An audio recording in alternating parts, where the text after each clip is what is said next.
Arts എന്ന homeland എന്ന വിഷയത്തെ ആസ്പദമാക്കി ഇന്നിവിടെ നടക്കുന്ന ഈ പരിപാടിയിൽ പങ്കെടുക്കാൻ നമ്മോടൊപ്പം എത്തിച്ചേർന്നിരിക്കുന്നത് ആർട്സ് കോളേജ് പൂർവ്വ വിദ്യാർത്ഥികളായ M Mehaboob, P Vijayan IPS, K Biju, Kshema K Thomas, Stanlin Das എന്നിവരെ ഏറെ സ്നേഹത്തോടെ ഈ പരിപാടിയിലേക്ക് സ്വാഗതം ചെയ്യുന്നു. ഈ പരിപാടിയുടെ ഏകോപനം നിർവഹിക്കുന്നത് ഗവൺമെന്റ് ആർട്സ് ആൻഡ് സയൻസ് കോളേജിലെ ചരിത്ര വിഭാഗത്തിലെ റിസർച്ച് സ്കോളറായ സാഹിറ MK ആണ്. അവരെയും ഈ പരിപാടിയിലേക്ക് സാദരം ക്ഷണിച്ചുകൊള്ളുന്നു.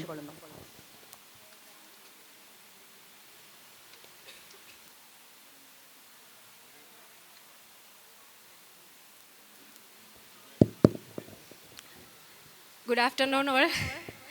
ഇവിടെ ഇങ്ങനെ ഇരിക്കുമ്പോൾ എനിക്ക് സത്യം പറഞ്ഞാൽ എന്താ പറയുക, പേടിയാണോ സന്തോഷമാണോ എന്താ എക്സൈറ്റ്മെൻ്റ് ആണോ എന്താ തോന്നുന്നതെന്ന് അറിയുന്നില്ല. കാരണം 2010 മുതൽ 2015 വരെ ഞാൻ പഠിച്ച എൻ്റെ കോളേജാണ്. 2022 വീണ്ടും ഞാൻ റിസർച്ചിന് വേണ്ടി തിരഞ്ഞെടുത്ത എൻ്റെ കോളേജാണ്. ആ കോളേജിൽ എനിക്ക് മുൻപേ ഇറങ്ങിപ്പോയ ഈ വലിയ ആളുകളുടെ കൂടെ ഇവിടെ ഇങ്ങനെ ഇരിക്കുക എന്ന് പറയുന്നത് തന്നെ എനിക്ക് എന്താ പറയുക, എൻ്റെ ഒരു ഫീലിംഗ് എനിക്ക് ഒരിക്കലും എക്സ്പ്രസ് ചെയ്യാൻ, വാക്കുകളിലൂടെ എക്സ്പ്രസ് ചെയ്യാൻ പറ്റുന്നില്ല. ഈ ഒരു ആർട്സ് എന്ന ഹോംലാൻഡ്, ഈ ഒരു അലോമിനിക്ക് നമുക്ക് ഈ ഒരു ACLF കോളേജ്, നമ്മുടെ ഉന്നത വിദ്യാഭ്യാസ വകുപ്പ് നടത്തുന്ന ACLF എന്ന് പറയുന്ന ഈ ഒരു ലിറ്ററേച്ചർ ഫെസ്റ്റിവലിൽ ഇങ്ങനെ ഒരു അലോമിനിയുടെ ഒരു സെഷൻ ഉണ്ടെന്ന് പറയുമ്പോൾ നമ്മൾ ആദ്യം തന്നെ ഒരു കൺഫ്യൂസ്ഡ് ആയിരുന്ന ഒരു കാര്യമായിരുന്നു. അതിന് നൽകുന്ന പേര് എന്താണ്, അതിന് പേര് നൽകുക. പല സജഷൻസും വന്നു. ഒരിക്കൽ കൂടെ, ഒരു വട്ടം കൂടെ, വീണ്ടും ഒരിക്കൽ കൂടെ, അങ്ങനെ പല പേരുകളും വന്ന സമയത്ത് മലയാളത്തിലെ സജീവ് സാർ എൻ്റെ അടുത്ത് ചോദിച്ചൊരു ചോദ്യമുണ്ട്, നിനക്ക് ആർട്സ് എന്ന് പറയുമ്പോൾ എന്താണ് തോന്നുന്നത്? സ്പോണ്ടാനിയസ് ആയിട്ട് എനിക്ക് മറുപടി വന്നത്, എനിക്ക് ആർട്സ് എന്ന് കേൾക്കുമ്പോൾ എനിക്ക് തോന്നുന്നത് തറവാട് എന്നാണ്. ആ ഒരു വാക്കിൽ നിന്നാണ് ആർട്സ് എന്ന ഹോംലാൻഡ് എന്ന പേര് വരുന്നത്. സത്യമായും എനിക്ക് ആർട്സ് എന്ന് കേൾക്കുമ്പോൾ അത് എൻ്റെ തറവാട്, അല്ലെങ്കിൽ എൻ്റെ ഒരു ഹോം, എൻ്റെ ഒരു വീട് എന്നുള്ളൊരു ഫീലിംഗ് ആണ് എനിക്ക് വരുന്നത്. അത് എന്തുകൊണ്ടാണെന്ന് വെച്ച് കഴിഞ്ഞാൽ 2015 നിന്ന് ഞാൻ ഇവിടെ നിന്ന് ഇറങ്ങിപ്പോയതിന് ശേഷം 7 വർഷം കഴിഞ്ഞിട്ടാണ് ഞാൻ വീണ്ടും ഇവിടേക്ക് വരുന്നത് റിസർച്ച് ചെയ്യാൻ വേണ്ടിയിട്ട്. അതിൻ്റെ ഇടയിൽ പല വട്ടം ഞാൻ ഈ കോളേജിലേക്ക് വന്നിട്ടുണ്ട്. എൻ്റെ സങ്കടങ്ങൾ വരുമ്പോൾ ഞാൻ വന്നിട്ടുണ്ട്, എനിക്ക് സന്തോഷങ്ങൾ വരുമ്പോൾ ഞാൻ വന്നിട്ടുണ്ട്. അതിനൊക്കെ റീസൺ എന്ന് പറഞ്ഞാൽ, നമുക്ക് ഏറ്റവും നമ്മുടെ വിലപ്പെട്ടെന്ന് നമ്മൾ കരുതുന്ന സാധനം നമ്മുടെ വീട് തന്നെയാണ്. എനിക്ക് എൻ്റെ ഏറ്റവും വലുതെന്ന് പറയുന്നത് ഈ ഒരു ആർട്സ് തന്നെയായിരുന്നു. അതുകൊണ്ട് തന്നെയാണ് ഞാൻ എൻ്റെ റിസർച്ചിന് ഈ ഒരു കോളേജ് സെലക്ട് ചെയ്തിട്ടുള്ളതും. ഈ കോളേജിനെ പറ്റി നമുക്ക് അറിയുന്ന ഒരു കാര്യമാണ്, 1964 നമ്മുടെ കോഴിക്കോട് ടീച്ചേഴ്സ് ട്രെയിനിങ് കോളേജിൽ അവിടെ ഒരു കെട്ടിടത്തിൽ ആരംഭിച്ചിട്ടുള്ളതാണ് നമ്മുടെ government arts and science college എന്ന് പറയുന്നത്. 1969 അത് സ്വന്തമായിട്ടൊരു കെട്ടിടം ഉണ്ടാവുന്നത്. അവിടെ നിന്ന് ഈ 2026 വരെ ഒരു 62 വർഷത്തോളം കഴിയുമ്പോൾ ഒരു 50,000-ലധികം വിദ്യാർത്ഥികൾ ഇവിടുന്ന് പടിയിറങ്ങി പോയിട്ടുണ്ട്. സമൂഹത്തിലെ പല മേഖലകളിൽ അവർ ഉന്നതമായിട്ടുള്ള സ്ഥാനങ്ങളിൽ അവർ നിൽക്കുന്നുണ്ട്. അവരിൽ നിന്നും കുറച്ച് പേര് മാത്രമേ നമുക്ക് സംഘടിപ്പിക്കാൻ പറ്റിയിട്ടുള്ളൂ. നമ്മുടെ ഈ ഒരു എന്താ പറയുക, ഇപ്പോഴത്തെ വിദ്യാർത്ഥികൾക്കും അതേപോലെയുള്ള നമ്മുടെ മുമ്പിലിരിക്കുന്ന കാണികൾക്കും ഈ അനുഭവങ്ങൾ പങ്കുവയ്ക്കാൻ വേണ്ടി നമുക്ക് കോണ്ടാക്ട് ചെയ്യാൻ പറ്റിയിട്ടുള്ള വളരെ കുറച്ച് ആളുകളെ മാത്രമേ നമുക്ക് കിട്ടിയിട്ടുള്ളൂ. ഈ ഒരു മേഖലയിൽ എനിക്ക് ഈ ഒരു കോളേജിനെ പറ്റി പറയുമ്പം ഏറ്റവും കൂടുതൽ പറയാൻ ആഗ്രഹമുള്ള ഒരു കാര്യം ഞാൻ പറയാം. അത് രാഷ്ട്രീയവും കലയും അതേപോലെ തന്നെ എന്താ പറയുക, സിവിൽ സർവീസ് നേടിയിട്ടുള്ള വിജയൻ സാറിൻ്റെ ഞാൻ ആദ്യം പറയാൻ ആഗ്രഹിക്കുന്നതും കേൾക്കാൻ ആഗ്രഹിക്കുന്നതും ഇവരുടെ അനുഭവങ്ങളാണ്. ആ അനുഭവങ്ങളിൽ സിവിൽ സർവീസ് നേടിയിട്ടുള്ള വിജയൻ സാറിൻ്റെ, അദ്ദേഹം ഇപ്പോൾ ADGP ആണ്. ഒരുപാട് ഞാനിപ്പോൾ സ്റ്റാലിൻ സാർ അടുത്ത് സംസാരിച്ച സമയത്ത് സാർ എൻ്റെ അടുത്ത് പറഞ്ഞു തന്നിട്ടുള്ള ഒരു കാര്യമാണ്, സാർ ഒരുപാട് സ്ട്രഗിൾ ചെയ്തിട്ടാണ് ഈ ഒരു പൊസിഷനിൽ എത്തിയിട്ടുള്ളത്. അതേപോലെ തന്നെ സ്റ്റുഡൻറ്റ് പോലീസ് കേഡറ്റ് എന്ന് പറയുന്നത് നമ്മുടെ സ്കൂളുകളിൽ ഇപ്പം കാണുന്നത്, ഞാൻ കോളേജൊക്കെ കഴിഞ്ഞ സമയത്താണ് അങ്ങനെ ഒരു സിസ്റ്റം വരുന്നത് തന്നെ കണ്ടിട്ടുള്ളത്. കാണുമ്പോൾ ഭയങ്കര ഒരു ക്യൂരിയോസിറ്റി ഒക്കെ ഉള്ളൊരു സാധനമാണ്. അപ്പോൾ സാറായിരുന്നു അതിൻ്റെ ഒരു ഫൗണ്ടറായിട്ട് കാണുന്നതെന്ന് സ്റ്റാലിൻ സാർ പറയുമ്പോഴാണ് ഞാൻ സത്യം പറഞ്ഞാൽ അറിഞ്ഞിട്ടുള്ളത്. അതുകൊണ്ട് തന്നെ എനിക്ക് ആദ്യം ചോദിക്കാനുള്ളതും അറിയാനുള്ളതും കേൾക്കാനുള്ളതും വിജയൻ സാറിൽ നിന്ന് തന്നെയാണ്. സാറിൻ്റെ സിവിൽ സർവീസ് ഈ ഒരു യാത്രയിൽ നിന്ന് ഈ കോളേജ് എങ്ങനെയാണ്, ആർട്സ് കോളേജ് എങ്ങനെയാണ് സാറിൻ്റെ എന്താ പറയുക, ഈ ഒരു മേഖലയിലേക്ക് സാറിനെ എത്തിക്കാൻ എന്തെങ്കിലും ഒരു എക്സ്പീരിയൻസ്, അനുഭവം ഉണ്ടായിരുന്നോ? അതോ എങ്ങനെയായിരുന്നു സാർ ആ ഒരു സിവിൽ സർവീസിലേക്ക് ഈ കോളേജിൽ നിന്ന് നടന്നെടുത്തിട്ടുണ്ടായിരുന്നത്? Thank you. Good afternoon to all of you.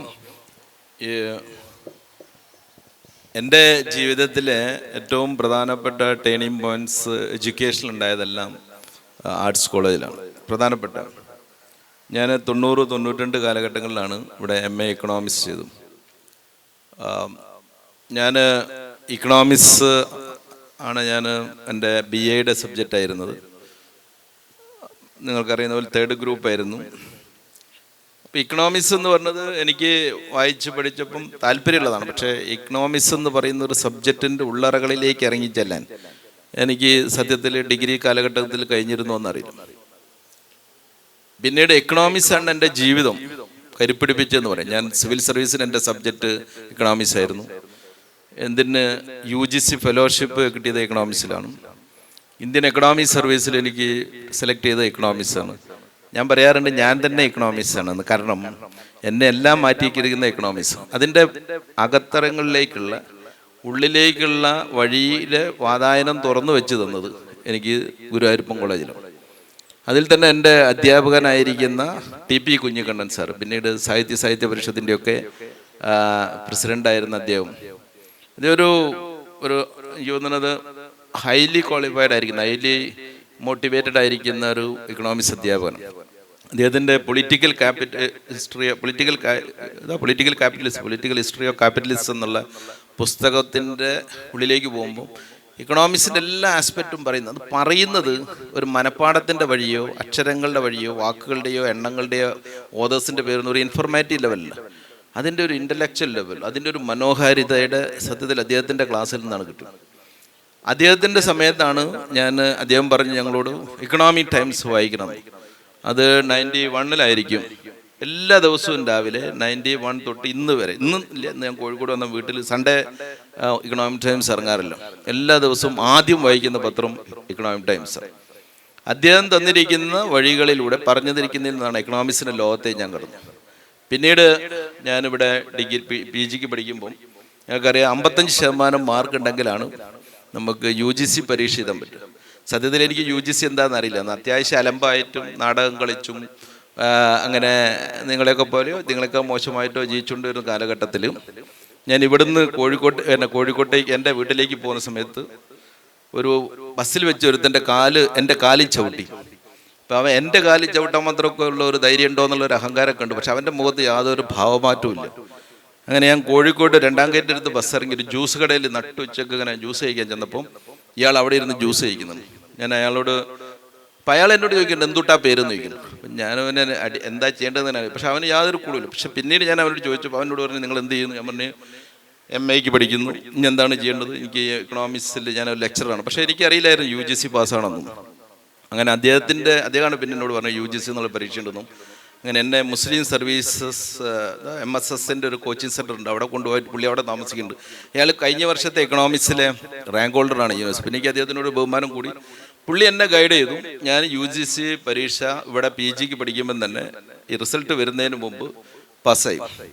ഒരുപക്ഷേ അതും എക്കണോമിക്സിൽ നിന്നും കിട്ടിയിരിക്കുന്നത്. പിന്നെ ഇതേ എക്കണോമിക്സ് വെച്ച് ഞാൻ ഇവിടെ നിന്നും തിരുവനന്തപുരത്തേക്ക് റിസർച്ചിനായി പോയി. അതിനിടയിൽ എക്കണോമിക്സ് സർവീസ് പരീക്ഷ എഴുതി. പിന്നെ ഞാൻ ഇവിടെ നിന്ന് തിരുവനന്തപുരത്തു നിന്നും പിന്നെ ഡൽഹിയിലേക്ക് പോയി. അവിടെ നിന്ന് ഞാൻ ഇക്കണോമിക്സ് സബ്ജക്റ്റ് എടുത്ത് സിവിൽ സർവീസ് കിട്ടി. ഇതെല്ലാം തന്നെ ഇക്കണോമിക്സ് ആണ്. ആ ഇക്കണോമിക്സിൻ്റെ അകത്തറയിലേക്കുള്ള വാതായനത്തിൻ്റെ താക്കോൽ അല്ലെങ്കിൽ വഴികാട്ടി തന്നിരിക്കുന്നത് ഗുരുവായൂരപ്പൻ കോളേജിലാണ്.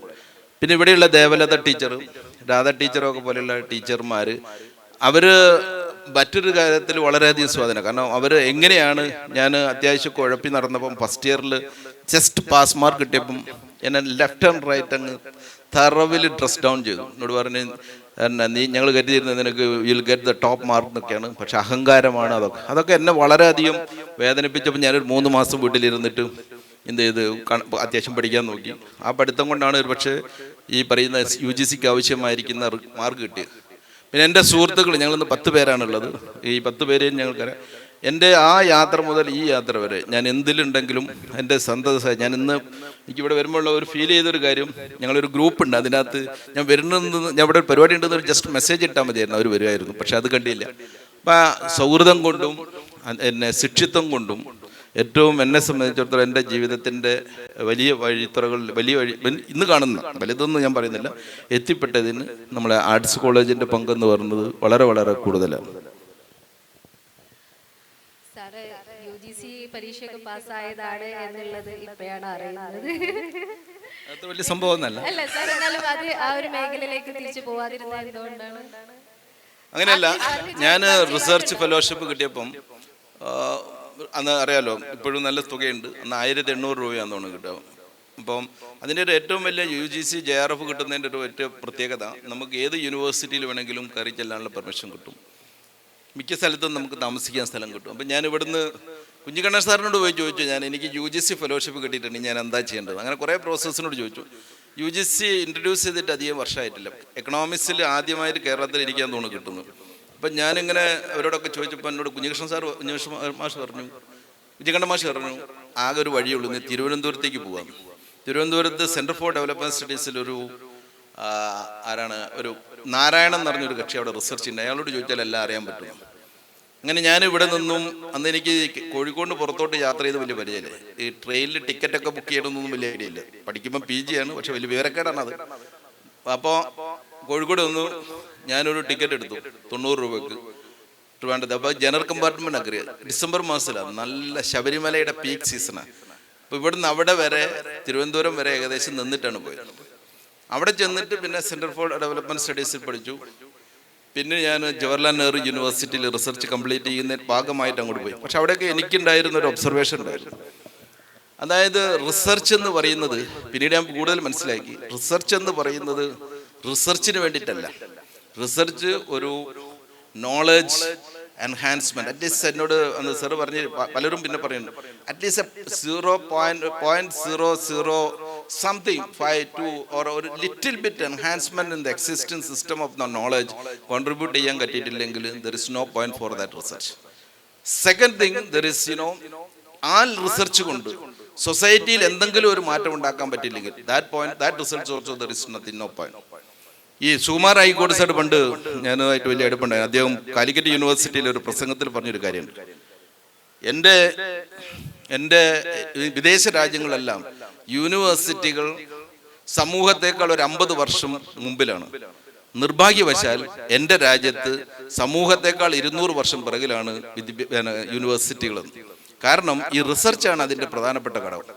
ഞാൻ അങ്ങനെ റിസർച്ചിൻ്റെ പ്രോഡക്റ്റ് പലകിലായിട്ട് പലയിടത്ത് പേപ്പർ പ്രസൻറ്റേഷനൊക്കെ പോകുമ്പോൾ ഞാൻ കണ്ടിരിക്കുന്നത് ഇതൊരു ഒന്നുകിൽ ഒരു ഉപജീവന മാർഗം, I say that bit of exploitation with the ആണെന്നുള്ളത്. Research as such in India not been taken it very seriously or has not been too much really contributed in the economic, social, political development of the nation എന്നാണ് എൻ്റെ ഇപ്പോഴുള്ള feeling. അത് കഴിഞ്ഞ് ഞാൻ കരുതി, എനിക്ക് പിന്നീടാണ് IPS പ്രേമം വന്നത്. IPS പ്രേമം വന്ന സമയത്ത് ഞാൻ കരുതി പ്രോജക്റ്റുകൾ ഒരു റിസർച്ച് ചെയ്ത് കഴിഞ്ഞാൽ ഉണ്ടാകുന്ന ഒരു ഫൈൻഡിങ്സ് അത് നടപ്പിലാക്കാൻ ഒരു റിസർച്ച് കിട്ടുന്ന സാഹചര്യം താരതമ്യേന കുറവാണ്. പക്ഷേ ഞാൻ പോലീസ് ഓഫീസർ എന്നുള്ള നിലക്ക് ഞാൻ സൊസൈറ്റിയിൽ ഒരു പ്രോബ്ലം കാണുന്നു, അതാണല്ലോ റിസർച്ച്. ആ പ്രോബ്ലത്തെ ഐഡൻറ്റിഫൈ ചെയ്യാൻ വേണ്ടി ശ്രമിക്കുന്നു, അതെന്താണ് അതിൻ്റെ റീസൺസ് എന്ന് ക്രിട്ടിക്കലായിട്ട് അനലൈസ് ചെയ്യുന്നു, അതിനൊരു ക്രിയേറ്റീവ് സൊല്യൂഷൻ ഉണ്ടാക്കാൻ ശ്രമിക്കുന്നു, അത് മറ്റുള്ളവരായിട്ട് പങ്കുവെക്കുന്നു, പിന്നീട് അത് ഇംപ്ലിമെൻ്റ് ചെയ്യുന്നു.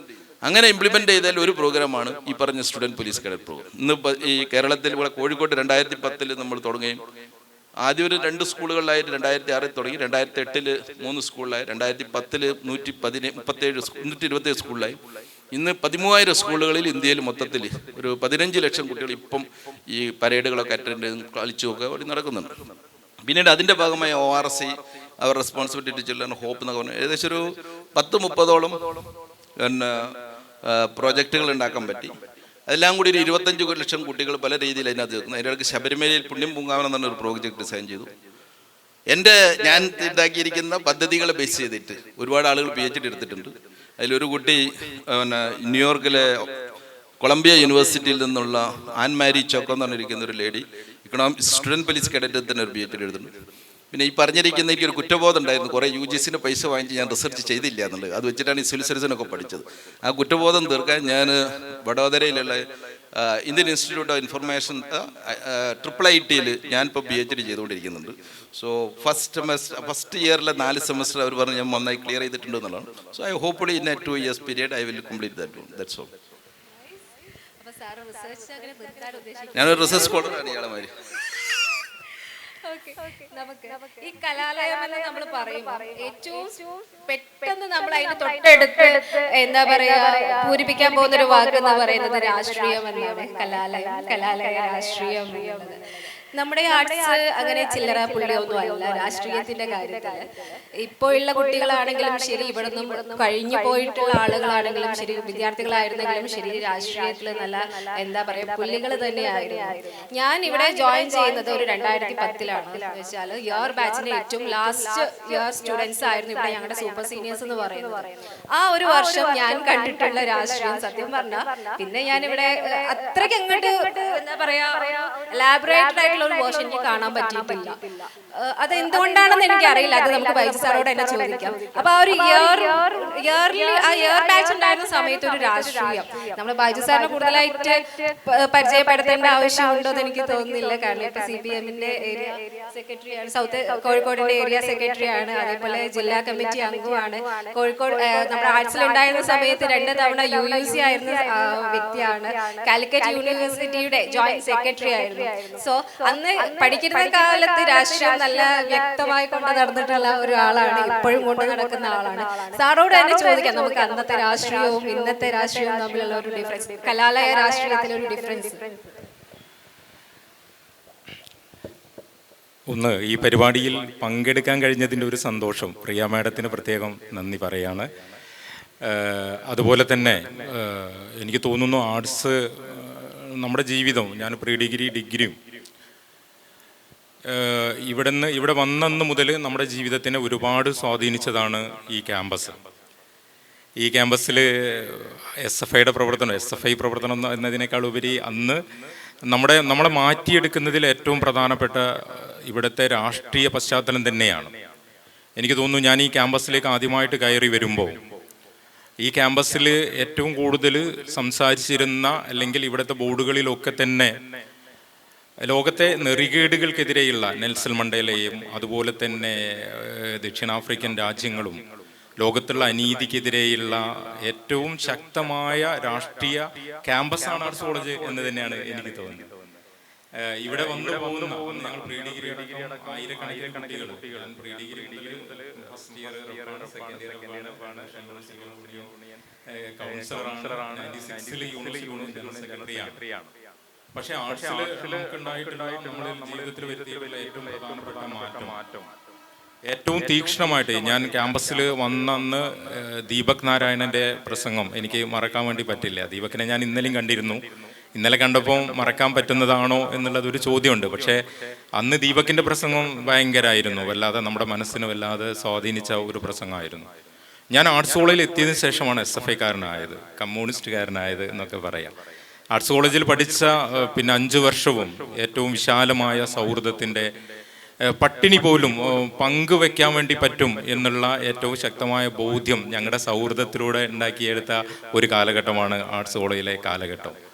ഉച്ചത്തിൽ മുദ്രാവാക്യം വിളിക്കുക, എനിക്ക് തോന്നുന്നു ഇന്ന് ചോദിച്ചതിൻ്റെ ഒരൊറ്റ ഉത്തരം ഉച്ചത്തിൽ മുദ്രാവാക്യം വിളിക്കുക അല്ലെങ്കിൽ പ്രക്ഷോഭകാരിയാവുക എന്നതൊക്കെ ഒരു കാലഘട്ടത്തിലെ ജോലിയൊന്നും ഞാനിപ്പോൾ ഒരു ബാങ്കിൽ മാനേജറാണ്, HDC ഒക്കെ കഴിഞ്ഞു. പക്ഷേ അന്നൊന്നും നമ്മുടെ മനസ്സിൽ ജോലിയില്ല, നമ്മുടെ മനസ്സിൽ ലോകം മാറ്റിമറിക്കുന്ന ഒരു നാളാണ്. ഒരു വിദ്യാർത്ഥിയെ സംബന്ധിച്ചിടത്തോളം എനിക്ക് തോന്നുന്നു ക്യാമ്പസ് രാഷ്ട്രീയം എന്ന് പറയുന്നത് അവനെ പരുവപ്പെടുത്തുന്ന ഏറ്റവും പ്രധാനപ്പെട്ട ഒരു കാര്യമാണ്, അവൻ്റെ ജീവിതത്തിനെ പരുവപ്പെടുത്തുന്നത്. അതിന് ആർട്സ് കോളേജ് നേരത്തെ പറഞ്ഞ പോലെ ആർട്സിനുണ്ടാവുന്ന ഒരുപാട് പ്രത്യേകത. ഞാനിപ്പോൾ എൻ്റെ മകൻ പഠിക്കുന്ന ഗുരുവായൂരപ്പൻ കോളേജിലാണ്, അവിടുത്തെ ഞാൻ PTA വൈസ് പ്രസിഡൻ്റാണ് ഇപ്പോൾ. പക്ഷെ എന്തൊക്കെ പറഞ്ഞാലും ആർട്സ് കോളേജിനോടുള്ള ഒരു പ്രണയം ഒരിക്കലും അവസാനിക്കാത്തതാണ്. നമ്മൾ ഓരോ ദിവസവും ഇതിലെ അങ്ങ് കടന്നു പോകുമ്പോൾ ഈ ക്യാമ്പസിലെ മരങ്ങളും എല്ലാം നമ്മളെ തിരിച്ചറിയുന്നത് പോലെയാണ് നമുക്ക് ഫീൽ ചെയ്യുക ഓരോരുത്തർക്കും. എൻ്റെ മധു അവിടെ എൻ്റെ മുന്നിലിരിക്കുന്നുണ്ട്. എൻ്റെ കൂടെ തന്നെ അന്ന് ഏറ്റവും ഒരുപാട് നഷ്ടങ്ങളുണ്ട്.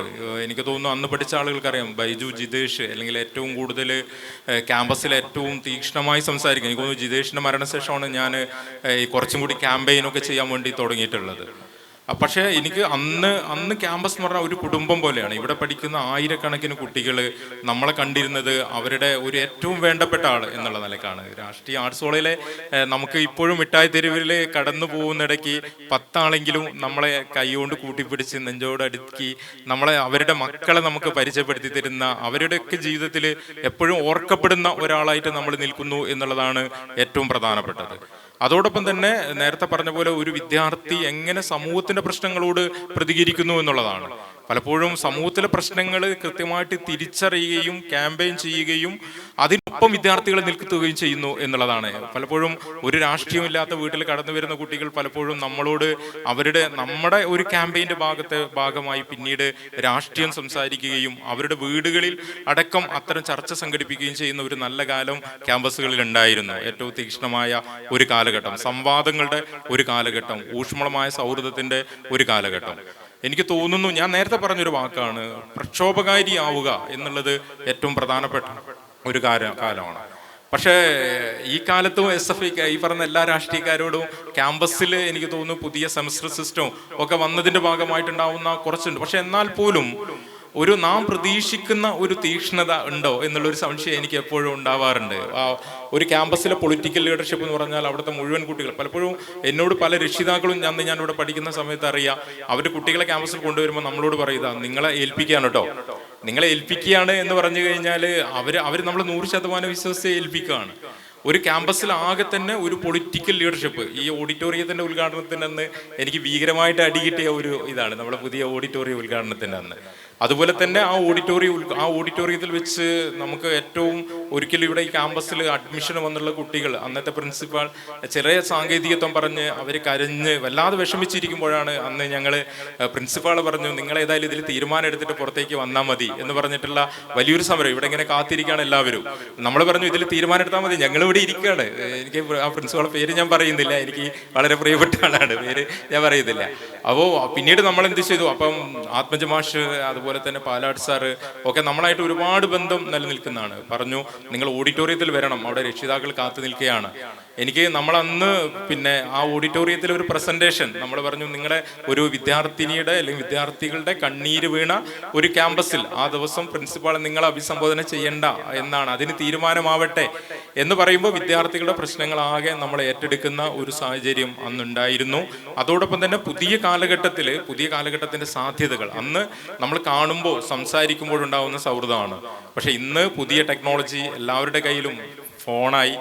തെരഞ്ഞെടുപ്പ് പോലും നമ്മൾ ക്യാമ്പസിലെ പ്രചരണത്തിനേക്കാൾ അപ്പുറത്ത് പുതിയ സാങ്കേതിക വിദ്യ നമ്മൾ ഉപയോഗിച്ച് വരുന്ന സാഹചര്യം ഉണ്ടായിട്ടുണ്ട്.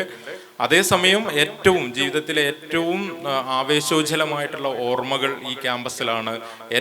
പിന്നെ എനിക്ക് തോന്നുന്നു നമ്മളും അധ്യാപകരും തമ്മിലുള്ള സൗഹൃദം ഏറ്റവും വിശാലമായിട്ടുള്ള സൗഹൃദമാണ്. ഇന്ന് ഞാൻ ഇപ്പം CPIMന്റെ ജില്ലാ കമ്മിറ്റി മെമ്പറായിട്ട് ഇരിക്കുകയാണെങ്കിലും ഏരിയ സെക്രട്ടറി ആണെങ്കിലും ജോലി ചെയ്യുകയാണെങ്കിലും ഒക്കെ ഇവിടെയുള്ള അധ്യാപകർ അവരുടെ കൂടെ നമ്മൾ ഷെയർ ചെയ്ത് ഭക്ഷണം കഴിച്ച നല്ല ഓർമ്മകൾ നമ്മൾ ഇന്നും നമ്മുടെ സൗഹൃദങ്ങളെല്ലാം ഇപ്പോഴും വർഷങ്ങളായിട്ട് 30 വർഷം കഴിഞ്ഞിട്ടും ഞങ്ങളുടെ സൗഹൃദങ്ങളൊക്കെ അല്ലെങ്കിൽ നമ്മുടെ സൗഹൃദങ്ങളൊക്കെ ഇപ്പോഴും നിലനിൽക്കുന്നുണ്ട് എന്നുള്ളതാണ്. ആർട്സ് കോളേജിൽ അതിൻ്റെ എല്ലാ കാലത്തും ചുവന്ന വസന്തത്തിന്റെ, ഒരിക്കലും എത്ര കൊഴിഞ്ഞാലും പിന്നീട് പൂക്കുന്ന ചുവന്ന വസന്തത്തിന്റെ ഓർമ്മകൾ മനസ്സിൽ സൂക്ഷിക്കുന്ന ഒരു അന്തരീക്ഷമുണ്ട് എന്നുള്ളതാണ് എനിക്ക് തോന്നുന്നത്. പുതിയ കാലഘട്ടത്തിലും വിദ്യാർത്ഥികളിൽ തന്നെയാണ് പ്രതീക്ഷ. എവിടെയൊക്കെയോ നീതി നിഷേധിക്കപ്പെടുമ്പോൾ, എവിടെയൊക്കെ നമ്മൾ അടിച്ചമർത്തപ്പെടുമ്പോൾ, എവിടെയൊക്കെയോ വരമ്പുകൾ തീർക്കപ്പെടുമ്പോൾ അതിനെതിരെയൊക്കെ തന്നെ പ്രതിഷേധിക്കാൻ വിദ്യാർത്ഥികൾ ഉണ്ടാവും എന്ന് തന്നെയാണ് നമ്മൾ കരുതുന്നത്. അത് പൊളിച്ചെറിയുന്ന അന്ന് നമുക്കറിയാം, നമ്മൾ ജോലിയെ പറ്റി ചിന്തിക്കാറില്ല, ഭക്ഷണത്തെ പറ്റി ചിന്തിക്കാറില്ല, വീടിനെ പറ്റി ചിന്തിക്കാറില്ല. നമ്മുടെ ചിന്തയൊക്കെ തന്നെ ലോകത്തെ പറ്റിയും നമ്മുടെ സൗഹൃദത്തെ പറ്റിയായിരിക്കും. അതുകൊണ്ട് എനിക്ക് തോന്നുന്നു പുതിയ കാലഘട്ടത്തിലും നമ്മൾ പ്രതീക്ഷിക്കുന്നത് വിദ്യാർത്ഥികളിൽ തന്നെയാണ്. പുതിയ സമൂഹം മാറ്റിയെഴുതേണ്ടത് പുതിയ കാലഘട്ടത്തിൽ വിദ്യാർത്ഥികളാണ്. രാഷ്ട്രീയം ഏതൊന്നുമല്ല, ഞാൻ SFIക്കാരനാണ്, കമ്മ്യൂണിസ്റ്റുകാരനാണ് എന്നുള്ളതുകൊണ്ട് ഞാൻ എൻ്റെ നിലപാടിൽ പറയും. പക്ഷെ രാഷ്ട്രീയം വേണം എന്നുള്ളതാണ് എൻ്റെ ഏറ്റവും ശക്തമായ അഭിപ്രായം. അത് പിന്നെ നേരത്തെ പറഞ്ഞ പോലെ വിജയൻ സാറൊക്കെ പറയുന്ന പോലെ എൻ്റെ തൊട്ടടുത്ത നാട്ടുകാരനാണ്, നമ്മളെപ്പോഴും കേൾക്കുന്നതാണ്. എന്തൊക്കെ പറഞ്ഞാലും ആർട്സ് കോളേജ് ഉയർത്തിപ്പിടിക്കുന്ന ഏറ്റവും പ്രധാനപ്പെട്ട, നേരത്തെ നമ്മുടെ സാഹിറ പറഞ്ഞ പോലെ നമുക്ക് പിന്നെ സങ്കടം വരുമ്പോൾ ആർട്സ് കോളേജിൽ വന്നാൽ സങ്കടം മാറും. അതുപോലെ തന്നെ ഒരുപാട് സന്തോഷം വരുമ്പോൾ നമുക്ക് അത് 10 ഇരട്ടിയായി വർദ്ധിപ്പിക്കുന്ന ഒരു മാസ്മരികത ഈ ക്യാമ്പസിനുണ്ട് എന്നുള്ളതാണ് ആർട്സ് കോളേജിന്. പലപ്പോഴും നമ്മളെ കൂടെയില്ല, എനിക്കിവിടെ വരുമ്പോൾ നമ്മളോടൊപ്പം നിന്ന ഒരുപാട് കഴിഞ്ഞ ആഴ്ച എന്നെ വേദനിപ്പിച്ച് നമ്മുടെ കൈ പിടിച്ച് നടക്കുന്ന ടിൻസ് ഉണ്ട്, സരിത എന്ന് പറയുന്ന. ഇവിടെ അവര് പഠിക്കുന്ന ഘട്ടത്തിൽ നമുക്ക് അങ്ങനെ കുറെ അനിയത്തിമാരാണ്. കഴിഞ്ഞ ദിവസം അവൾ മരിക്കുന്നതിന് കുറച്ച് മുമ്പ് എൻ്റെ അടുത്ത് വന്ന് എപ്പോഴും ഒരുപാട് സംസാരിക്കുന്നതാണ്. കഴിഞ്ഞ ദിവസം അവളൊരു ചെറിയ ആക്സിഡന്റ് പറ്റി മരിച്ചു. ഒരു വലിയ വേദനയാണ്. അതുപോലെ തന്നെ നമ്മുടെ ഒരു അനിയത്തി പോലെ കഴിഞ്ഞവിടെ ഓൾഡ് സ്റ്റുഡൻസിന്റെ പരിപാടിക്ക് വിളിച്ചപ്പോൾ സുവിധ മധു അല്ലേ നമ്മളെ ഇവിടെ വന്നു, ഞങ്ങളോട് ഒരുപാട് സംസാരിച്ചു. നമ്മൾ ജ്യേഷ്ഠനെ പോലെ ഞാൻ പറഞ്ഞു നീ വാ നമുക്കൊരു ടൗണിന് ചായ കുടിക്കാം. ആ സമയത്താണ് അവൾ എന്നോട് പറഞ്ഞു ഞാനൊരു വലിയ ഓപ്പറേഷന് പോവാണ്. ഓപ്പറേഷന് പോകുമ്പോൾ ഓപ്പറേഷൻ തിയേറ്ററിലേക്ക് പോകുന്നതിന് മുമ്പ് അവളുടെ മകൾ അവൾ പറഞ്ഞിട്ട് മകൾ എനിക്ക് എടുത്തയച്ച ഫോട്ടോ ഉണ്ട്. ഞാനിപ്പോഴും അത് വളരെ ഇതായിട്ട് സൂക്ഷിക്കുന്നതാണ്. ആ ഫോട്ടോ എടുത്ത് എനിക്ക് അയച്ചു തന്നു. പിന്നീട് ഓരോ ദിവസവും മകളാണ് എന്നെ വിളിച്ച് പറയുക, അമ്മ ഇതാ ഇങ്ങനെയാണ്, ഇമ്പ്രൂവ്മെന്റ് ഉണ്ട്. കുറച്ച് ദിവസം കഴിഞ്ഞു വെന്റിലേറ്ററിലേക്ക് മാറ്റി. ഒരു ദിവസം അവൾ എന്നെ വിളിച്ച് പറഞ്ഞു വെന്റിലേറ്ററിൽ നിന്ന് അമ്മയെ മാറ്റാൻ വേണ്ടി പോവാണ് എന്നുള്ളത്. ഞാൻ ജീവിതത്തിൽ വളരെ അപൂർവം കരയുന്ന മനുഷ്യനാണ്. പക്ഷെ അന്ന് എനിക്ക് എൻ്റെ സങ്കടം അടക്കാൻ വേണ്ടി പറ്റുന്നില്ല. നമ്മളെ സ്വന്തം ഒരു അനിയത്തി ഒരുപാട് ഞാൻ കരഞ്ഞു അന്ന്. എന്താണെന്ന് എനിക്കറിയില്ല. പിറ്റേന്ന് ഞാനും മധുക്ക കുട്ടിയെ അവസാനമായിട്ട് അവളുടെ മുഖം കണ്ടു. ആർട്സിന്റെ രാഷ്ട്രീയം തന്നെയാണ് ഏറ്റവും വലിയ മനുഷ്യത്വവും മാനവികതയും ഉണ്ടാക്കുന്നത് എന്നുള്ളതാണ്. ഇവിടെ പഠിച്ചു പോയിട്ടുള്ള ഓരോ മനുഷ്യരും അവർ കണ്ണികളാവുന്ന ഒരു വിശാലമായ രാഷ്ട്രീയത്തിന്റെ വിശാലമായ മുദ്രാവാക്യങ്ങളുടെ അല്ലെ, ഞെട്ടട്ടെ ഞെട്ടി വിറയ്ക്കട്ടെ എന്ന് നമ്മൾ ഒച്ചത്തിൽ വിളിച്ചു പറയുമ്പോൾ അത് ദിഗന്ധങ്ങൾ മുഴങ്ങുന്ന ഏറ്റവും പ്രക്ഷുബ്ധമായിട്ടുള്ള ഒരു അന്തരീക്ഷമാണ്. അതുകൊണ്ട് തന്നെ എനിക്ക് ഉറപ്പിച്ച് പറയാൻ വേണ്ടി പറ്റും, ഞാൻ ജീവിക്കുന്നിടത്തോളം കാലം എൻ്റെ പ്രിയപ്പെട്ട ഇടം ഏതാണെന്ന് ചോദിച്ചാൽ അത് ആർട്സ് കോളേജാണ്. എൻ്റെ പ്രിയപ്പെട്ട ജീവിത കാലഘട്ടം ഏതാണെന്ന് ചോദിച്ചാൽ ആർട്സ് കോളേജിലെ മുദ്രാവാക്യങ്ങളും അവിടുത്തെ ഏറ്റവും പ്രധാനപ്പെട്ട സൗഹൃദങ്ങളുമാണ് എന്ന് ഒരു മടി കൂടാതെ എനിക്ക് പറയാൻ വേണ്ടി പറ്റും എന്നുള്ളതാണ് പറയാനുള്ളത്. പുതിയ കാലഘട്ടത്തിൽ ഇവിടെ ഇരിക്കുന്ന വിദ്യാർത്ഥികളോട് എനിക്ക് പറയാനുള്ളത്, ഒരു വല്ലാത്ത പ്രായമാണ് ഈ കാലഘട്ടം എന്ന് പറയുന്നത്. ഞാൻ നേരത്തെ പറഞ്ഞ പോലെ ഉപാധികളില്ലാത്ത ബാധ്യതകളില്ലാത്ത ഒരു കാലഘട്ടം. ആ കാലഘട്ടത്തിൽ ഈ പ്രായത്തിനനുസരിച്ച് നമുക്ക് രാഷ്ട്രീയം ചിന്തിക്കാൻ വേണ്ടി പറ്റണം, സമൂഹത്തെ പറ്റി ചിന്തിക്കാൻ വേണ്ടി പറ്റണം, അനീതിക്കെതിരെ പ്രതികരിക്കാൻ വേണ്ടി പറ്റണം, കൂട്ടായ്മകളെ നയിക്കാൻ വേണ്ടി പറ്റണം. നിങ്ങൾ ഒറ്റക്ക് നടക്കുക എന്നുള്ളതല്ല, മറിച്ച് കൂട്ടായ്മയുടെ കൂടെ നടക്കുക, അതിന് നേതൃത്വം കൊടുക്കുക എന്നുള്ളത് ഏറ്റവും പ്രസക്തമായ കാര്യമാണ്. അത് ആർട്സിൽ പഠിച്ച ഓരോരുത്തർക്കും കിട്ടിയ ഏറ്റവും പ്രധാനപ്പെട്ട അനുഭവമാണ് എന്നാണ് എനിക്ക് സൂചിപ്പിക്കാനുള്ളത്. ബൈജു സാർ,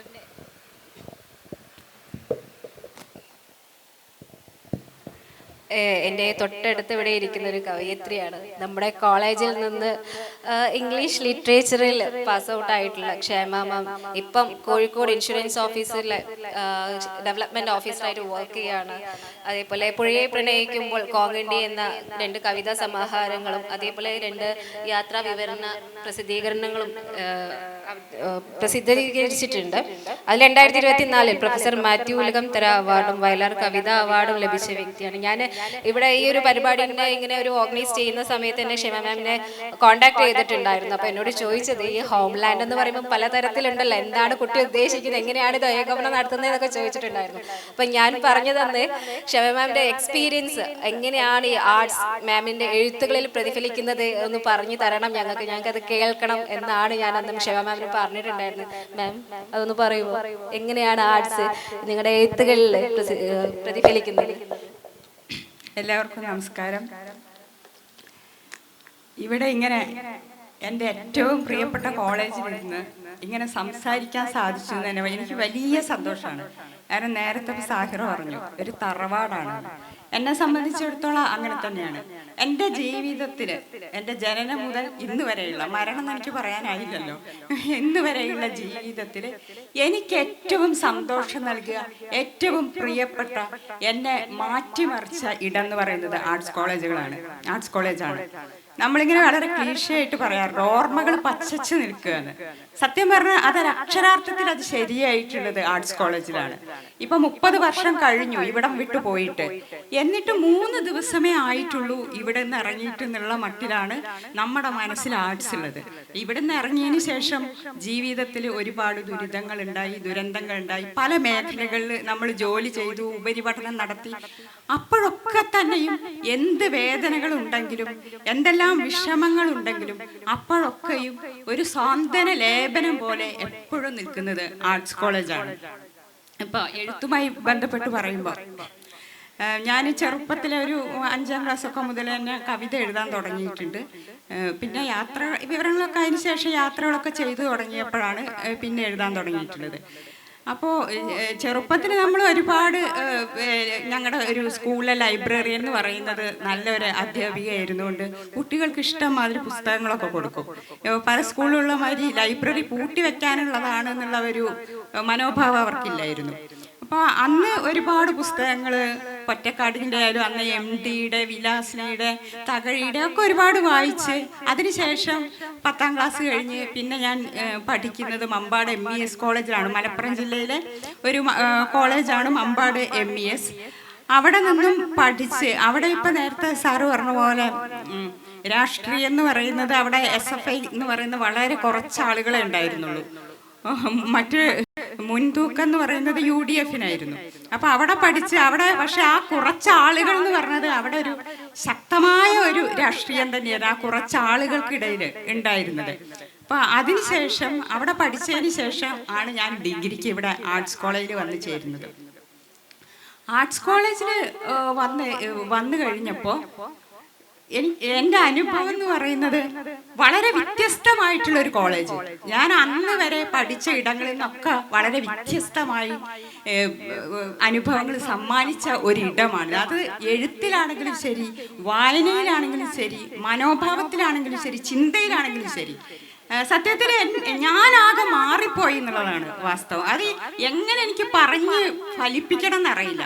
അത്രയ്ക്കുള്ളൊരു മാറ്റാണ് എനിക്കിവിടെ സംഭവിച്ചത്. ഇപ്പോൾ കവിതയിലൊക്കെ ആണെങ്കിൽ ഞാൻ ONVയും സുഗതകുമാരിയും വരെയുള്ള വായനയാണ് ഇവിടെ എത്തുമ്പോൾ ഉള്ളത്. ഇവിടെ വന്നു കഴിഞ്ഞ ശേഷമാണ് ഞാൻ സച്ചിദാനന്ദനെ പരിചയപ്പെടുന്നു, സച്ചിദാനന്ദനെ വായിക്കുന്നു. ഇപ്പോൾ ശസ്ത്രക്രിയക്കിടയ്ക്ക് ഓർമ്മ തെളിഞ്ഞൊരു മസ്തിഷ്ക രോഗി തൻ ഞെട്ടിക്കരച്ചിൽ പോലെന്നൊക്കെ ഈ സച്ചിദാനന്ദന്റെ ഈ വരികളൊക്കെ ഇങ്ങനെ വായിച്ചപ്പോഴല്ലേ സത്യത്തിൽ ഞാൻ ഞെട്ടിപ്പോയി. ഇങ്ങനെ പ്രണയത്തെക്കുറിച്ച് ഇങ്ങനെ എഴുതാമല്ലോ എന്ന്. അതുവരെ നമ്മൾ പ്രണയത്തെക്കുറിച്ച് എന്താ ONV ഒക്കെ പറഞ്ഞിട്ടുള്ള മാതിരി ഈ മധുപാത്രം നിറയ്ക്കുക എന്താ അത്തരത്തിലുള്ള വളരെ കാൽപ്പനികമായിട്ടുള്ള ഒരു വരികളിൽ നിന്നുമാണ് ഇത്തരം സച്ചിദാനന്ദന്റെ ഈ രീതിയിലുള്ള ഒരു വരികൾ നമ്മൾ വായിക്കുന്നതും കേൾക്കുന്നതും പരിചയപ്പെടുന്നതും. അതുപോലെ തന്നെ ബാലചന്ദ്രൻ ചുള്ളിക്കാടിന്റെ ഗസൽ പോലുള്ള വളരെ വ്യത്യസ്തമായ ഒരു കാവ്യഭാഷയിലുള്ള ഞെട്ടിപ്പിക്കുന്ന ബിംബകൽപ്പനകളുള്ള അത്തരം കവിതകൾ, അതുപോലെ തന്നെ അയ്യപ്പന്റെ കവിതകൾ, ഇതൊക്കെ വന്ന് ഇവിടെ പരിചയപ്പെടുന്നത് ഈ ക്യാമ്പസിൽ വെച്ചാണ്. അതുപോലെ തന്നെയാണ് നോവലിൻ്റെ കാര്യത്തിലായാലും അതെ. SK പൊറ്റക്കാടിൻ്റെ MD ഒക്കെ വരെ വായിച്ച് ഇവിടെ എത്തി നിൽക്കുമ്പോഴാണ് ആനന്ദിനെ പരിചയപ്പെടുന്നത്. ആനന്ദിൻ്റെ പുസ്തകം എൻ്റെ ഒരു സുഹൃത്ത് തന്നെ നീ ഒന്ന് വായിച്ചു നോക്കുമെന്ന് പറഞ്ഞ് ആനന്ദിൻ്റെ പുസ്തകം ആൾക്കൂട്ടം വായിക്കുന്നതോടുകൂടി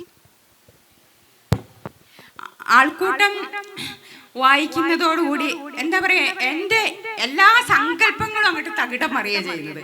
ആൾക്കൂട്ടത്തിലെ രാധ, ഞാൻ രാധയായി മാറി കുറെ കാലത്തേക്ക്. നിങ്ങൾ ആലോചിക്കണം ആ പ്രായം എന്താണെന്ന്. 18 വയസ്സാണ്. ഭാവനയും സങ്കല്പങ്ങളും ഏറ്റവും കൂടുതലുള്ള നമുക്ക് ഏറ്റവും കൂടുതൽ ഭാവനാ ലോകത്ത് ചിറകേറി പറക്കാൻ സാധിക്കുന്ന ആ ഒരു പ്രായത്തിലാണ് നമ്മുടെ ചിന്തകളൊക്കെ അട്ടിമറിച്ചുകൊണ്ട് ഇത്തരം ഒരു പുസ്തകം വായിക്കുന്നത്. ഞാൻ കുറെ ദിവസത്തേക്ക് രാധയായി.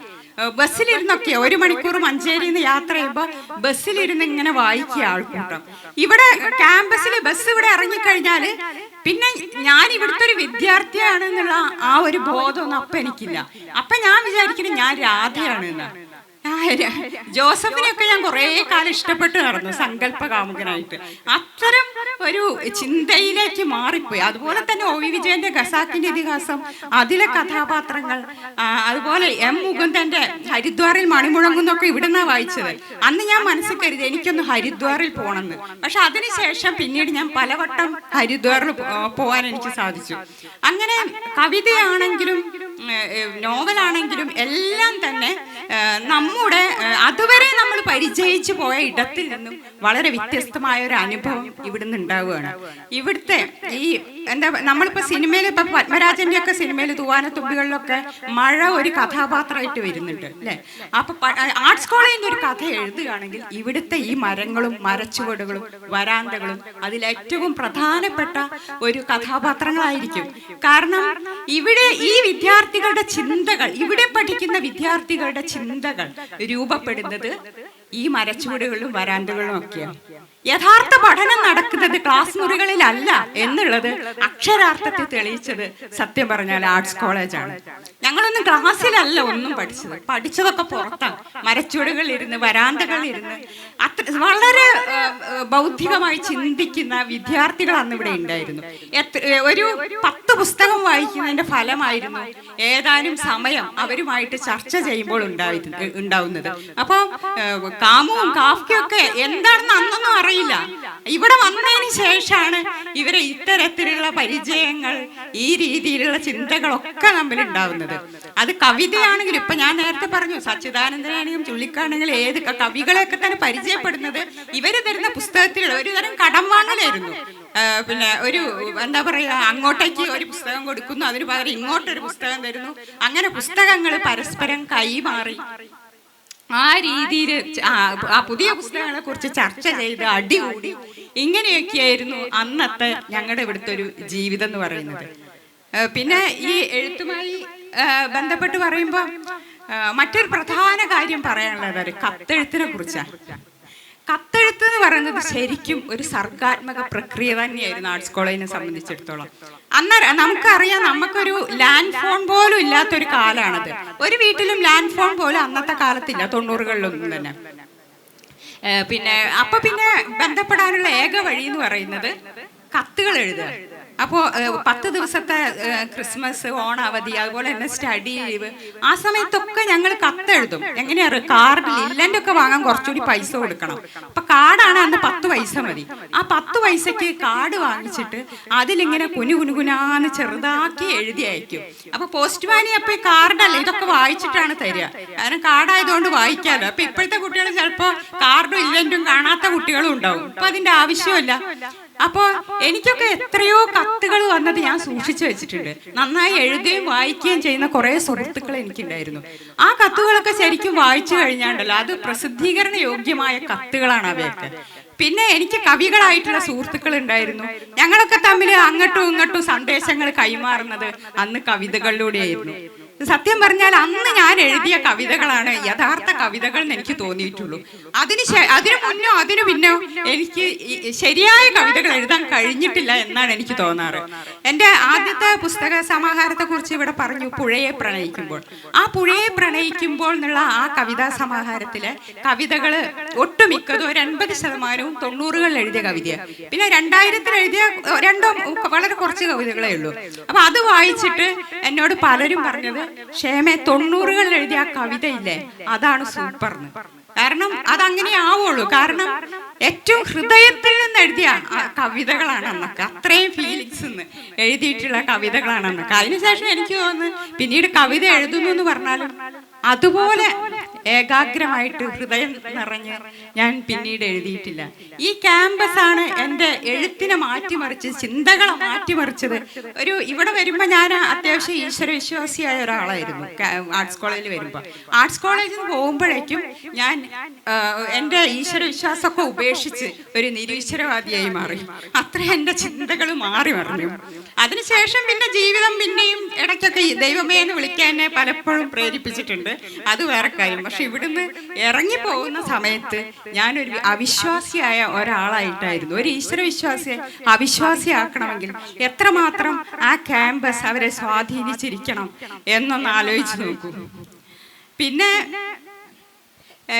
എഴുത്തുമായി ബന്ധപ്പെട്ട് എനിക്കപ്പോൾ ഒരനുഭവം, ഞാൻ മുമ്പ് ഭാഷാഭൂഷണിയിലൊക്കെ ഒരു ചെറുതായിട്ട് എഴുതിയിട്ടുള്ളതായിരുന്നു. നമ്മുടെ പ്രിയ കവി എ അയ്യപ്പനെ ഇവിടെ വെച്ച് കണ്ടുമുട്ടിയ ഒരനുഭവം ഉണ്ടായിരുന്നു. ഒരിക്കല് ഞങ്ങൾ ഈ ക്യാമ്പസിൽ ഈ മരച്ചോട്ടിൽ നിൽക്കുമ്പോൾ എല്ലാ വിദ്യാർത്ഥികളും ഇങ്ങനെ ഒന്നിച്ചിങ്ങനെ നിൽക്കുക, എല്ലാവരും കൂടി ചിരിയും തമാശയും ഒക്കെ ആയിട്ട് അങ്ങനെ നിൽക്കുന്ന സമയത്ത് മുഷിഞ്ഞ മുണ്ടും ചുളിഞ്ഞ ഷർട്ടും ഒക്കെ ആയിട്ട് താടിയൊക്കെ നീട്ടി ആടി ഒരാൾ വരുന്നു. നന്നായി മദ്യപിച്ചിട്ട് ഒരാൾ ഇവിടെ വരുന്നു. അപ്പൊ കുട്ടികൾ എല്ലാവർക്കും തിരിച്ചറിയാൻ പറ്റിയിട്ടില്ല. പുസ്തകം ഇത് വായിക്കുന്ന ആളുകൾക്കാണല്ലോ പെട്ടെന്ന് തിരിച്ചറിയാൻ പറ്റുക. അപ്പൊ ആ കുട്ടികളൊക്കെ എൻ്റെ അതാ ഒരു കള്ളൂടിയാൻ ഇവിടെ വന്നു എന്നുള്ള മട്ടില് ഇയാളെ കളിയാക്കലൊക്കെ ചെയ്തു. അപ്പൊ ഞാൻ സൂക്ഷിച്ച് നോക്കിയപ്പോ ആ സമയത്ത് ബുദ്ധൻ ആട്ടിൻകുട്ടി ഇറങ്ങിയിട്ടുണ്ട് അയ്യപ്പന്റെ.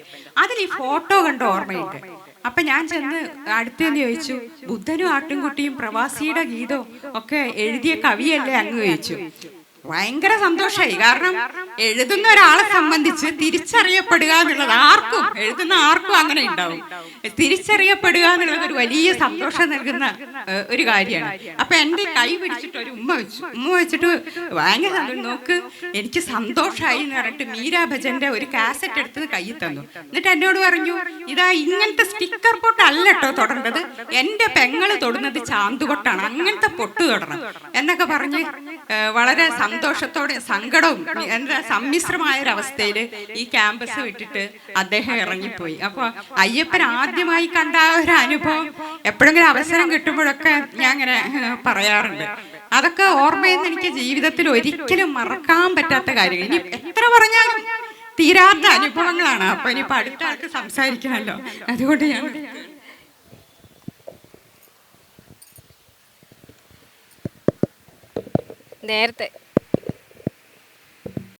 നേരത്തെ ആ AQC റൂമിൽ ഇരുന്നപ്പോൾ സംസാരിക്കാൻ എനിക്ക് ഭയങ്കര ബുദ്ധിമുട്ടാണ്. എഴുതാൻ വേണമെങ്കിൽ ഞാൻ എഴുതിക്കോളാം, സംസാരിക്കാൻ പറ്റില്ല, വേണമെങ്കിൽ ഒരു 5 മിനിറ്റ് ഒക്കെ സംസാരിക്കാം എന്ന് പറഞ്ഞ ആളാണ് ഇത്രയും ഓർമ്മകൾ നമ്മളോട് പങ്കുവെച്ചത്.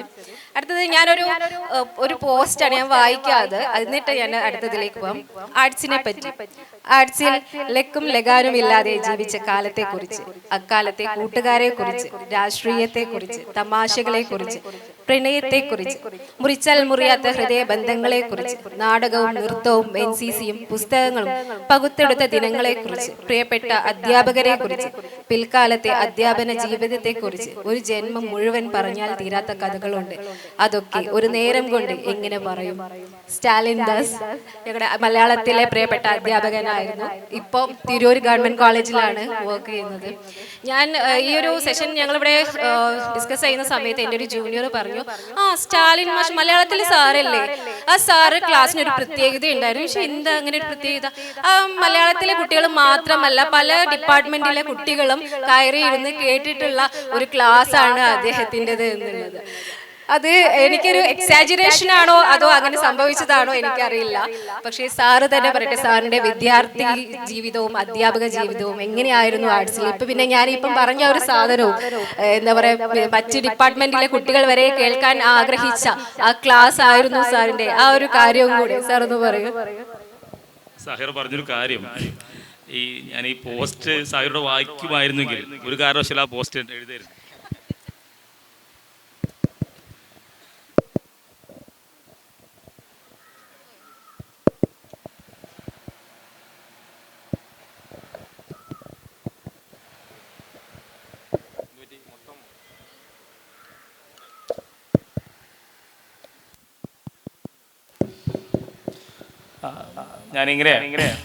ഇങ്ങനെ സാഹിർ ഇവിടെ വായിക്കുമെങ്കിൽ ഒരു കാരണവശാലും ഞാൻ ആ പോസ്റ്റ് എഴുതില്ലായിരുന്നു. അതിനകത്തൊരു കാര്യം എന്നുള്ളത്, ഞാനിപ്പോൾ ഇരിക്കുമ്പോൾ എൻ്റെ മുൻപിൽ അക്കാലത്ത് ഏറ്റവും പ്രിയപ്പെട്ട കൂട്ടുകാരായ മധു ഇരിക്കുന്നുണ്ട്, സലീജയുണ്ട്, അപ്പുറത്ത് അഖിലേഷേട്ടനുണ്ട്, സന്ദീപ് ഉണ്ട്. ഇങ്ങനെ നോക്കുന്ന സമയത്ത് നമ്മൾ അക്കാലത്ത് ആർട്സിൽ എൻ്റെ കൂടെ ഉണ്ടായിരുന്ന എത്രയോ ആൾക്കാർ അവിടെ ഉണ്ട്. എത്രയോ ആൾക്കാർ ഇവിടെ എത്തേണ്ടതായിരുന്നു, പല ആൾക്കാരും എത്തിയിട്ടില്ല. ഞാൻ പഠിപ്പിച്ച ആദർശിനെ പോലെ കുട്ടികളുടെ മുമ്പിൽ ഇരിക്കുന്നുണ്ട്. എൻ്റെ കൂടെ ഇപ്പോൾ ജോലി ചെയ്ത അജിത്തിനെ പോലുള്ള ആളുകളുണ്ട്. അങ്ങനെ എനിക്ക് ഈ സ്ഥലത്ത് ഇരിക്കുമ്പോഴൊക്കെ ഞാൻ എന്താ പറയാ, ഞാൻ പഠിച്ച സ്ഥലമാണ്, ഞാൻ പഠിപ്പിക്കുന്ന സ്ഥലമാണ്. എൻ്റെ കൂട്ടുകാരൊക്കെ എൻ്റെ അപ്പുറം ഇപ്പുറം ഇരിക്കുന്നുണ്ട്. അക്കാലത്തെ എൻ്റെയൊക്കെ ഒരു ആദർശ നേതാവായിരുന്ന ബൈജുവേട്ടൻ എൻ്റെ തൊട്ടപ്പുറത്ത് ഇരിക്കുന്നുണ്ട്.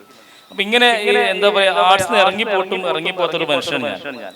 മധു മുമ്പൊരിക്കൽ പ്രയോഗിച്ച ഒരു പ്രയോഗമുണ്ട്. അത് ആർട്സിൽ ഞാനൊരു പൂർവ്വ വിദ്യാർത്ഥിയല്ല, ഒരു അപൂർവ വിദ്യാർത്ഥിയായിരുന്നു.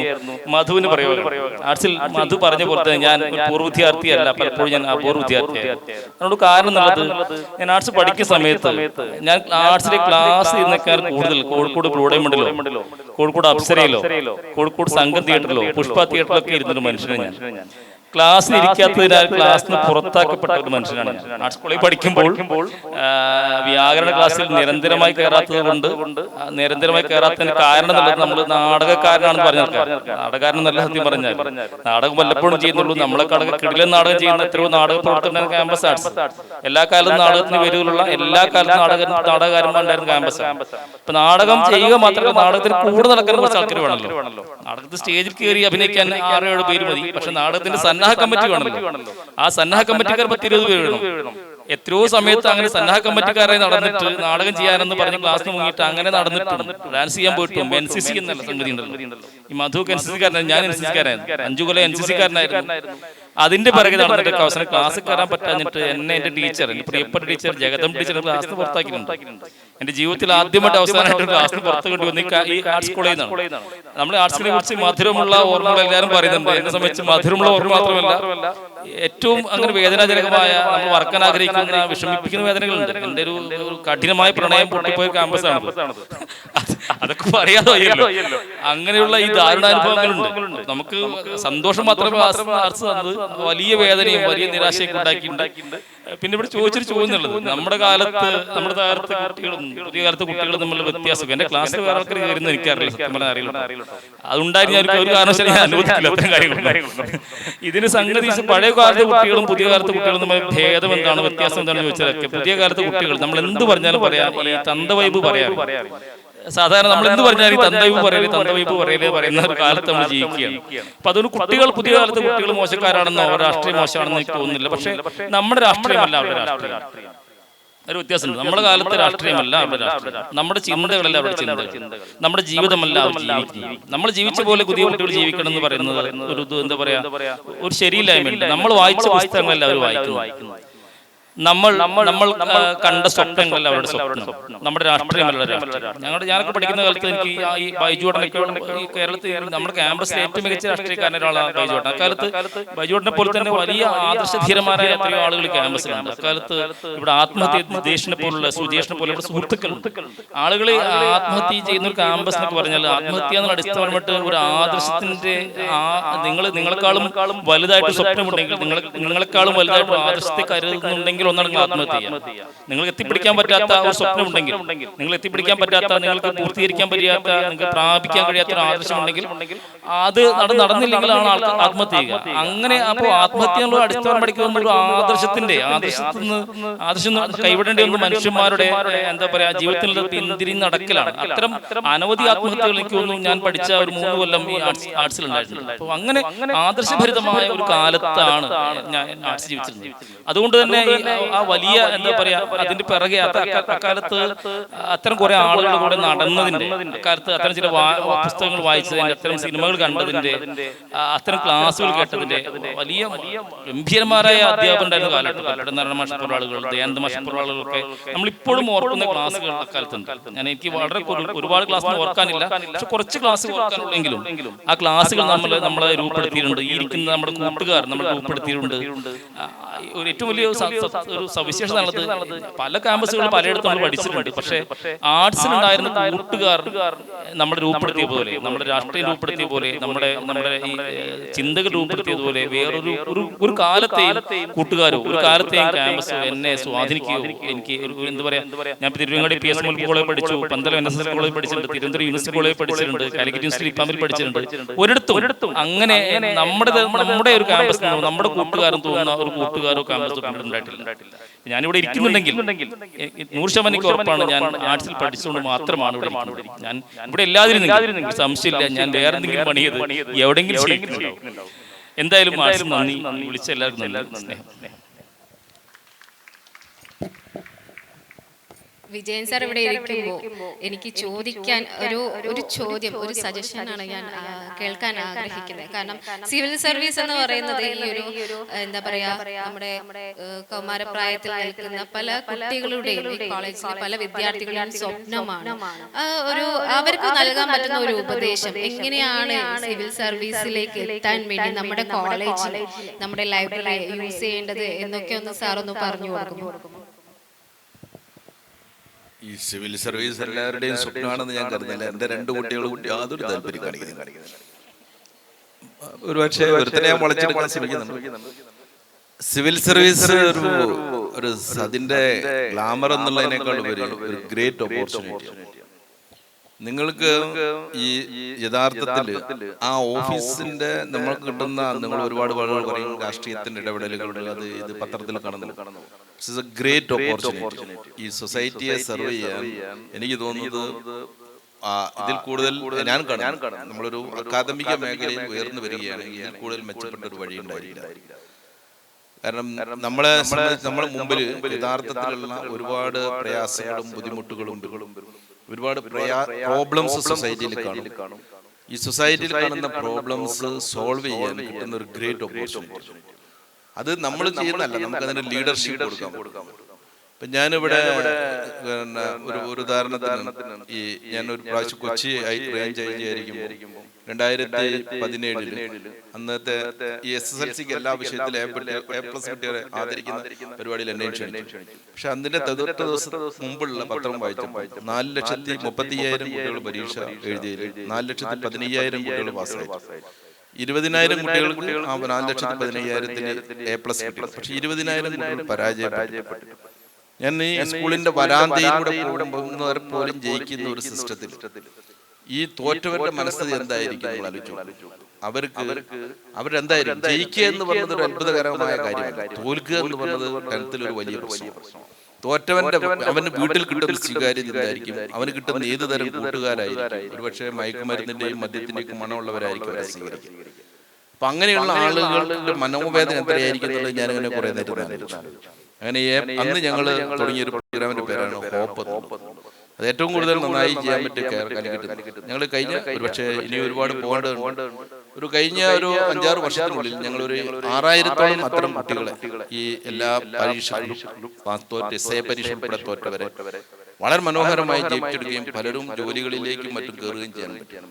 അപ്പൊ അങ്ങനെ വേദനിക്കുന്ന ആളുകൾക്ക് സഹായകരമാകുക, നീതി നിഷേധിക്കപ്പെട്ടിരിക്കുന്ന ആളുകൾക്ക് നീതി എത്തിച്ചു കൊടുക്കാൻ പറ്റും, മറ്റ് പ്രയാസങ്ങളിൽ കിടപ്പാടമില്ലാത്ത വീട് കൊടുക്കാൻ പറ്റുന്നതിന് ഭാഗമാകും.